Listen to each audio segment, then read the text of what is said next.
session, we covered the Prep 2 Rudiments Workbook.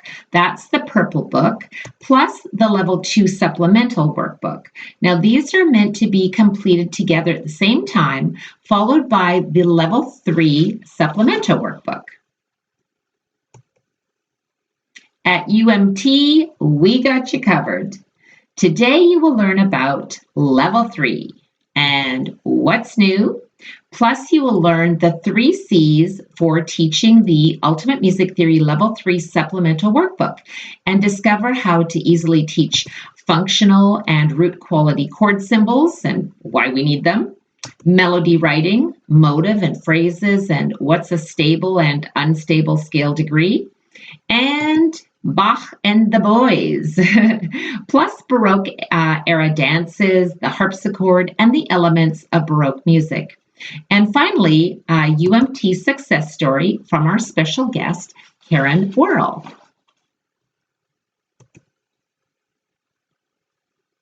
The Level 3 table of contents itemizes the new concepts. Remember that the Level 3 Supplemental Workbook is to be completed in order after successful completion of the Prep 2 Rudiments Workbook and the Level 2 Supplemental Workbook. Now, Level 3 includes a comparison chart, dotted notes and rests, rhythm review, scale degrees, intervals, and triads. And today we'll learn about chord symbols, melody writing, and music history in the Baroque era. Plus, we've included a bonus Level 3 theory exam and a special certificate upon completion of the Level 3, and that's included in your workbook.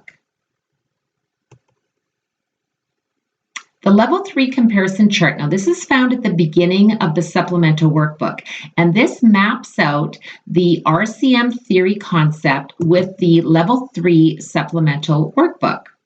Now, Supplemental Workbook pages are indicated with a star as new concepts introduced in the 2016 theory syllabus. Now, these concepts are reviewed in the analysis pages.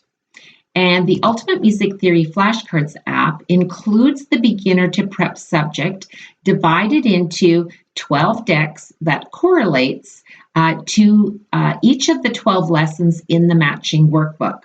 So you can simply go to ultimatemusictheoryapp.com and get all the details. Now let's learn the 3 C's for teaching Level 3. The first C is captivating chords. The adjective captivating describes something that is completely enthralling and just holds your attention to take or to capture. So what do I mean captivating chords? I mean we need to capture the interest of our students by introducing them to captivating chords. Now, before we talk about how to teach functional chord symbols and root quality chord symbols, let's talk about how not to teach chords. When you open a recipe book and read the ingredients of a new dish you want to cook or a new dessert you want to bake for a special occasion, the recipe is not the exciting part. The exciting part is tasting the final yummy, yummy, yummy creation. But we need to be careful on how we learn how that recipe will help us create that mouth-watering masterpiece that all will admire and enjoy when we present it. Now, music theory is the same. We need to carefully learn how the recipe of music theory will help us create that musical masterpiece that will be admired and enjoyed when we present it. So let's not teach chords just by reading the recipe of chords alone. That, of course, is boring. So let's engage in captivating chords so that we can taste it along the way. Now, this is my UMT Club class, and from left to right is Ayanna, Jillian, and Sheris. And if you have been with us on the other presentations that we've done for preparatory level 1 and level 2, then you've already met Ayanna, Jillian, and Sheris, and it is such a joy for me to share their musical journey as they grow throughout the series with us. Now, I want you to watch Sheris as she listens carefully to the captivating chords played by my daughter Sherry. Sheris uses her imagination to improvise freely with her right hand. Now remember, there's no wrong notes. Your only limitation is your imagination.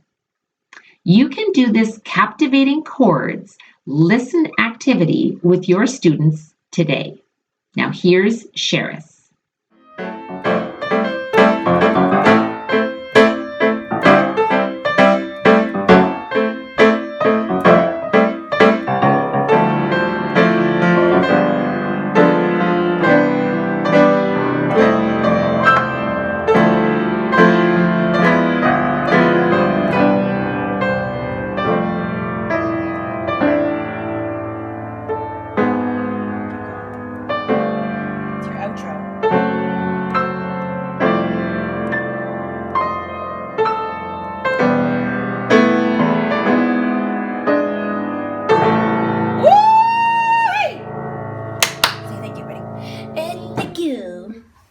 Teaching captivating chords begins with understanding the function of the chord and the root quality of the chord, which we will learn about shortly. Now, switch places with your students. Sheris is playing the root note of the chord with her left hand, while my daughter Sherry improvises a melodic line above. Now, you can do this captivating chords play activity with your students right now. So watch Sheris.